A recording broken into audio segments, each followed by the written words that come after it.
Welcome to the Her Story Circle podcast, the podcast that brings you the extraordinary tales of everyday women who are changing the world.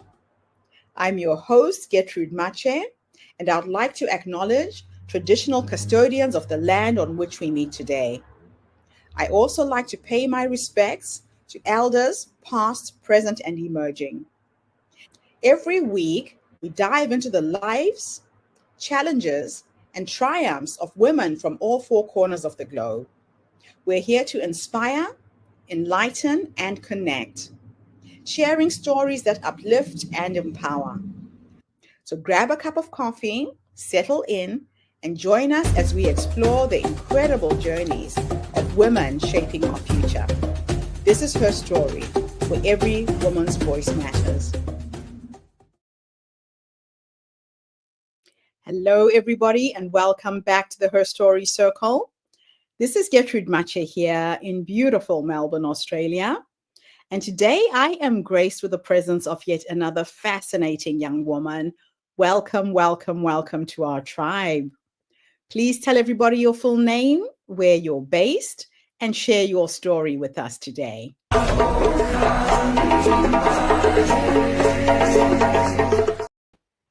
Well, hi everyone. My name is Danielle Drescher. I'm based between New York City and Denver, Colorado in the US. A bit about my story. I come originally from Atlanta, Georgia.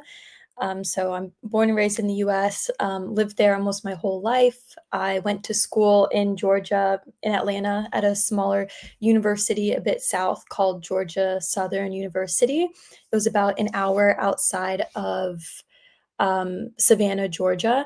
So I went to school there, got my bachelor's there. I grew up with two sisters. I was the middle child. I have a younger sister named Kristen and an older sister named Natalie, and grew up with them. Eventually, my parents ended up getting divorced, so I was raised mostly by my dad, and him and I are super close. And then my mom and my sisters moved to another part of Atlanta. But yeah, so grew up with them. And after going to school in South Georgia, I just realized that if you know anything about the southern rural US, it's very country, not really my vibe. So I went to school there for a little bit and just realized it wasn't really for me, and I wanted to get out and go see the world. When I was a kid, I actually went to summer camp in New Hampshire, and I went there for several years, ended up working there also as a camp counselor, and met so many kids from all over the world. It was a very international camp called Camp Cody, and they had kids from, all across Europe, China, even Australia. So I got to meet people from so many different places, and I feel like from a young age, this was kind of what, sparked my interest in really wanting to travel and go see the world and learn about all these different cultures. So when I was in college, I ended up leaving to do a semester abroad, which kind of turned more into just foreign exchange. So I went to school for a little bit in Trieste, Italy. Went to school there. Once I got there, they told me we have all the classes you need to kind of like finish your degree in Italy. So when I arrived, they ended up then telling me that, oh, but we only offer the classes you need in Italian, and I don't speak Italian. So I ended up being there for a shorter amount of time than I thought I would, only about 6 or 7 months, and then came back to the US. But it was kind of hard to transfer back after that, and ended up going back to Europe and living in Paris for a few years, working as an au pair, finishing my degree abroad, and yeah, learning how to speak French and just doing a lot of solo traveling. I traveled a lot solo when I couldn't have a friend couldn't come with me. Just like, okay, I'm just going to go on my own. So I had a lot of fun, especially in my early 20s doing that. And then around COVID time, or shortly after COVID in like 2022, decided to move back to the US. It was always been a dream of mine to live in New York City. So I applied to grad school. I got my master's in marketing intelligence at Fordham University in New York City in Lincoln Center. So my apartment was in Hell's Kitchen. I lived like 5-minute walk from Times Square. I was like right in the dead center of Manhattan.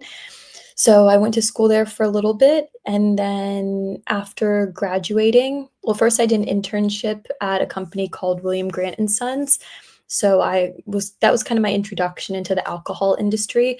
They own brands like Hendrick's Gin, Milagro Tequila, a lot of big brands, and I really enjoyed that. And once I graduated, my that final program that I had to do to graduate grad school was with Moet Hennessy, or with Moet Chandon. So after getting the experience from that as well, I ended up getting my first job out of grad school at Moet Hennessy, which is a part of LVMH, Louis Vuitton Moet Hennessy. It's one of the largest luxury alcohol groups in the world. And I moved out to Brooklyn. I was living really close to the Brooklyn Bridge. It's a neighborhood called Brooklyn Heights, and my job was at the World Trade Center. So it was a really fun like experience being able to walk to work over the Brooklyn Bridge, go to work at the World Trade Center, and have, a job that I really loved. I was working in Salesforce CRM and doing some internal marketing with the team, or with the company. My manager and I were one of two people to launch Salesforce to the entire US market. So we did that. And then after a few years, my boyfriend was moving to Denver, Colorado. He's French, and his job kind of took him out there. He wanted to try a new US city, experience the US a bit more. So I was like, okay, I'm going to come with you. During my time at Moet Hennessy, I wanted a side hustle, and I started just finding clients to do social media, digital marketing, things like that for. Digital marketing was actually something I got into right after COVID. My dad saw that everything was going more virtual, and he was like, you got to get on this, like learn how to build a website, do all these things. And it's something I've just stuck with ever since, and I love it. So when I wanted a side hustle, I used different like freelance websites, and actually found some clients in New York City and was working with a few different doctors in the city. So when it was time to move to Denver, I was like, okay, I think I can do my business full time and just manage my clients and be able to leave Moet Hennessy. So that's what I did. And it's been a great change coming from like the corporate world to having your own business and being your own boss, and um, yeah, being able to kind of just like manage your own time and all of that. So I've really loved it so far. I've now been doing this full time for a year and a half. And at the end of last year, I realized that I also wanted to do my own product based business. So I saw a lot of people, I don't know, talking about how, or this one person specifically, like I saw that they made a bone broth in a tea bag company, or sipping broth in a tea bag. So that was really taking off, and it sounded like something that I thought was a really great idea, but it didn't have all the nutrients that regular bone broth does. And if you don't know what bone broth is, it's when you simmer bones for 12 to 24 hours, and it extracts all the collagen, proteins, nutrients, and yeah, just tons of amino acids. It's really great for you. It's been around for decades across cultures. In Japan, it's ramen noodles. In Vietnam, it's pho. So I made a version of it that's dehydrated, and you get 10 grams of protein in just a single serving tea bag. So you can take it with you anywhere. It's globally inspired flavors. And I just had a lot of fun building my own brand. It's called Rooted Broth. And now that's what I do full time alongside my digital marketing clients. So yeah, that's a bit about me. I also just want to say too, when I was in high school, I was talking to someone about this recently, some kids that were younger than me. Like, I didn't have the best grades. I wasn't like a strong A+ student. But I just think hard work and being able to go after really what you want, you can, yeah, it'll get you very far. And I feel like I just love to be able to tell the story to really inspire kids that may be struggling or have a dream that they really want to achieve, that anyone can get there. That is just an amazing story. It's fascinating to see how you left corporate America to start your own business. What was going on work-wise that really pushed you in the direction of entrepreneurship? Yeah, I love that question because um, it was a big risk, especially coming from a company like Moet Hennessy. I had a lot of family and friends tell me, like, "You're crazy, like, it's such a great company, don't leave." But there was always something inside of me that I just felt like it wasn't for me. Like, the company was great, the people I worked with were great, everything about it was a great opportunity, but I just would sit at my desk for 8 hours a day and just think to myself, like, imagine what I could be building for myself with these 8 hours. Like, I would just think, like, I'm working this hard and making Bernard Arnault, who's already the richest man in the world, more money. Like, I wanna be using this time to make myself something, and I would listen to these podcasts, because I would have my headphones in sometimes, and it'd be like, real estate or how to buy properties or how to build a business, and I had to, like, tell myself at one point to stop listening to it because it would get me so, like, um I would just get upset with myself because 'cause I'm like, "Why am I sitting in this office all day when I could be doing something and building something for myself?" So, that No. was, like, the big push. So, how do you blend cultural food traditions with modern wellness trends? Yeah, I think, really using, like, the modern, um, like, formats, like, I mean, teas have been around for a long time, but something that people can the convenience. A lot of people are traveling, travel a lot more nowadays and are always on the go and at the office and just moving around a lot, and something that's more modern in the sense that they can take it with them anywhere they go. Yes. And it also touches on protein, which is something that's really big right now in the CPG space. Everybody's trying to do, more protein, and people know that it's more important for their bodies. So Mhm. incorporating that, but then bringing in the traditional global flavors. Like, I have traditional beef and chicken, but I also have a umami miso flavor, which is like taste of Japan. And my boyfriend, his family is also Moroccan, so I did a Moroccan soul flavor. And, like, not many people, I feel like, around the world know, like, what do spices of Morocco taste like? So I Yeah. also wanna incorporate those cultures that people might not more commonly know, like Morocco, and, I just my plan is to work with chefs around the world to continue to develop these flavors so that they're more authentic and coming straight from that place. That is beautiful. So, what does nourishment mean to you personally and professionally, and why is it so important? Um, Nourishment to me is, I mean, just a way for me to feel good about myself. Like, I travel a lot, and I feel like especially right now I'm in Lyon, France, Oh, and, um, it's when you're on the go, it's like you're eating meals from so many different places, or you're getting stuff, from a quick, I don't know, fast food or this, and something that just you can sip that is natural. yeah. All the ingredients are natural, there's nothing artificial.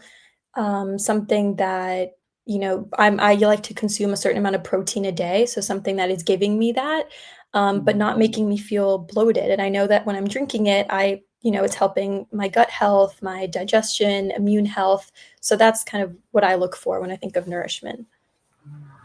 So, how did you fund your startup, and what have you learned about money and mindset in the process?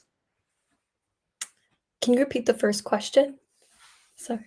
How did you fund your startup, Oh, and what have you learned about money and mindset?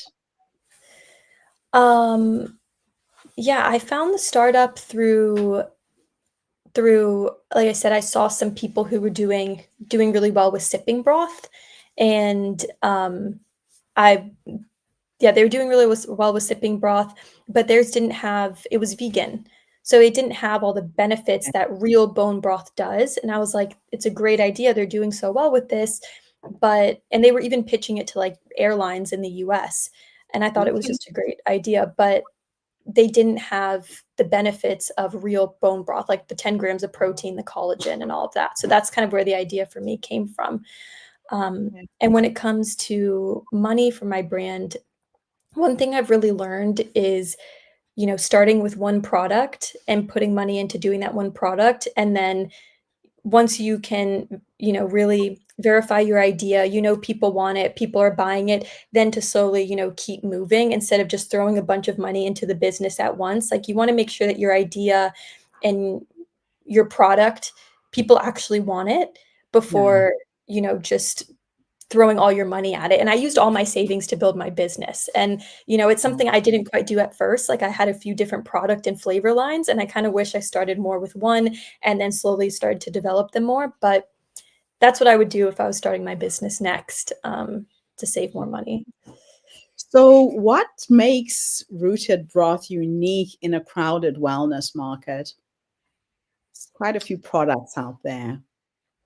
Um, my product is one of the only bone broth in a tea bag. So there's only a couple other businesses doing that, and their businesses aren't necessarily focused only on the bone broth in a tea bag. Right. Um, and in the next actually, this Friday, I'm working with some food scientists because we're turning rooted broth into the first complete protein bone broth. So, bone broth Mhm. itself, if you don't know or the audience doesn't know, it's not a complete protein because it doesn't have all 9 essential amino acids. So, if you're eating a balanced diet and you have bone broth, you'll get the benefits of the protein with Yes. it.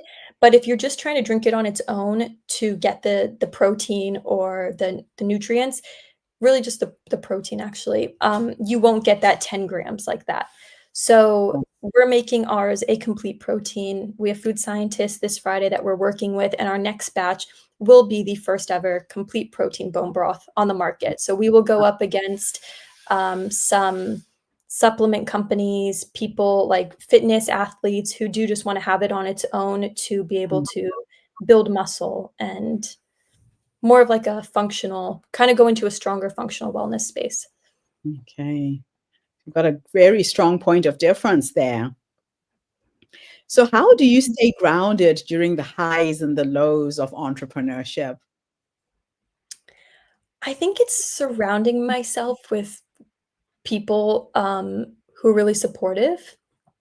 I have Mhm. a mentor who grew her business into 700 retail locations, and she Oh, had a hot sauce brand, and she did really well with it, and I've been wow. really grateful to have her to help me, to talk to with through things and have her support. My boyfriend is also very supportive. He works in, he has a very stressful job in private equity, and he knows a lot about business and finance and data. So he's also been a big support, helping me look at all the numbers in my business and giving me ideas. And he had his own business in France, so he has a lot of knowledge as well. And yeah, just a lot of the That's support I have around awesome. me is great. That is awesome. Now, how do you balance innovation with staying true to the ancient traditions?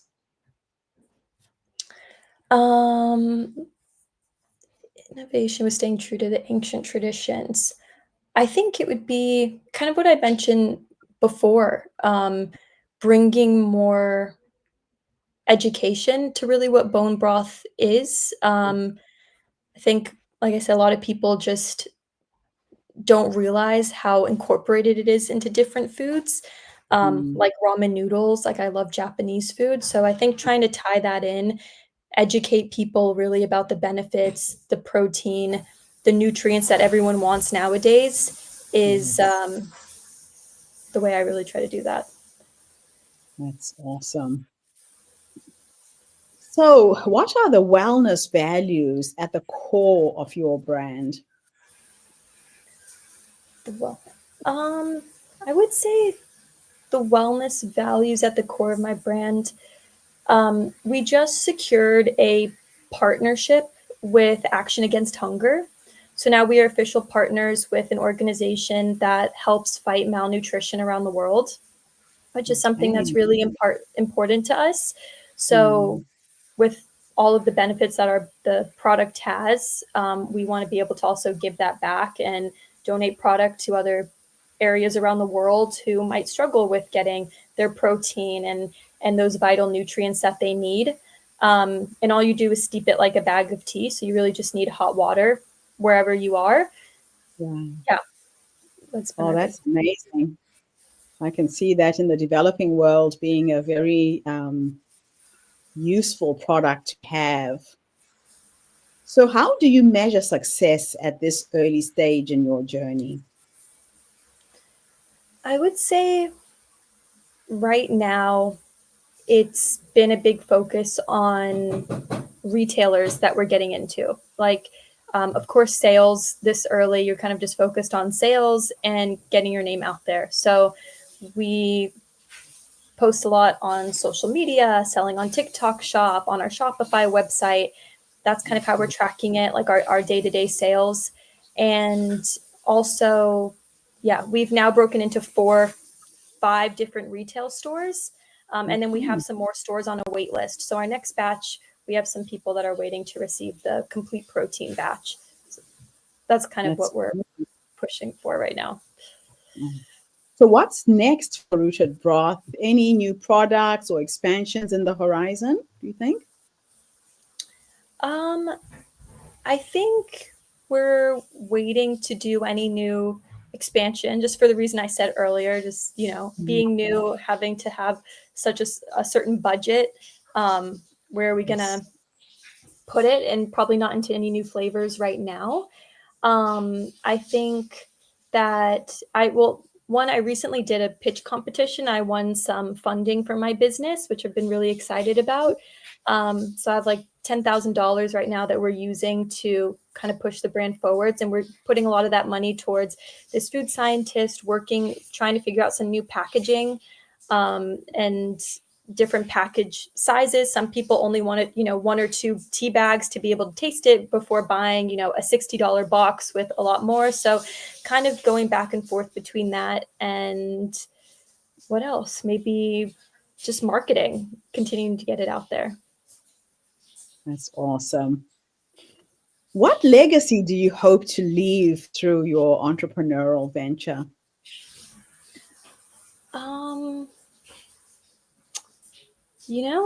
I have big ideas for the brand. I'd love to be in Whole Foods and to get into some of the bigger retails in the US.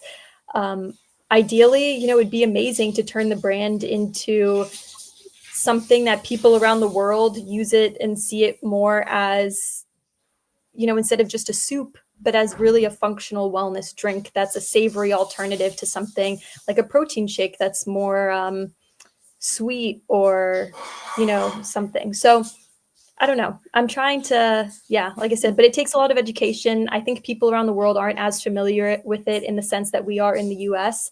So it'll take time, but that's been my vision for it. What feedback have you received from your customers that has moved you or surprised you the most? We've gotten really great feedback on the taste so far. And I've been asking a lot of people for their feedback, like, tell me what you think, what can we change? And we've only gotten really positive things about it.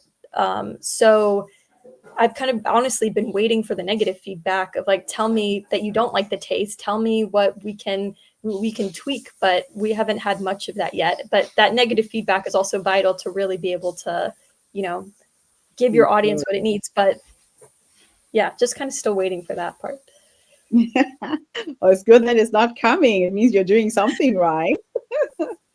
Now, what rituals or wellness habits keep you energized and aligned as a founder?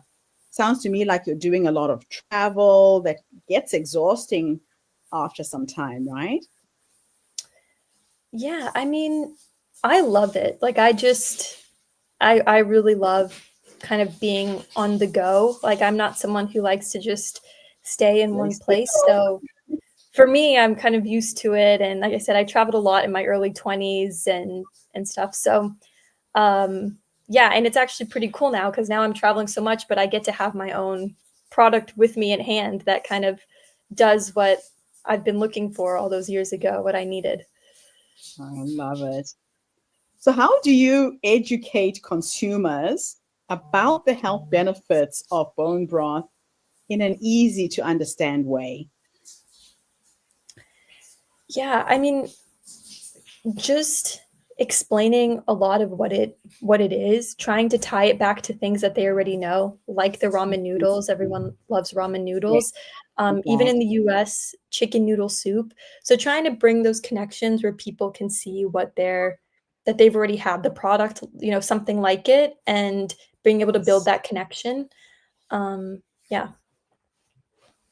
That's really good. Now, community and storytelling. What role does storytelling and community play in the growth of your brand? I think it'll play it plays a I think right now, it plays I mean, I think it'll always play a big role in any at least with my brand. I think now it plays less of a role only because I think right now we're so niche into the audience of people who really know bone broth and really drink it. That's kind of who we're selling to. So we're not having to educate those people as much. But I think as we grow and it's like, maybe we could get into an airline. I don't know. Maybe we could get into these other, kind of avenues. And I think there will be a lot more. Well, we'll have to put a bigger focus onto it than we do this right now, at the beginning. Okay. Now, my last two questions are a bit of a thought experiment. In the first one, I'm going to teleport you back, and we are going to go to that young woman who launched into the world of business. If you could go back and give her 3 nuggets of wisdom, or if there was somebody who's listening to this podcast who's sitting there with a bold and unconventional idea, what 3 nuggets of wisdom could you share based on what life has taught you up until this point? I would say one would be if you have a very innovative idea, and I mentioned this a little bit ago, would be to start slow, like in the sense of you have your idea, start getting feedback from people, start giving it to people, collecting their feedback, changing, whatever, using their feedback to change what you need to change.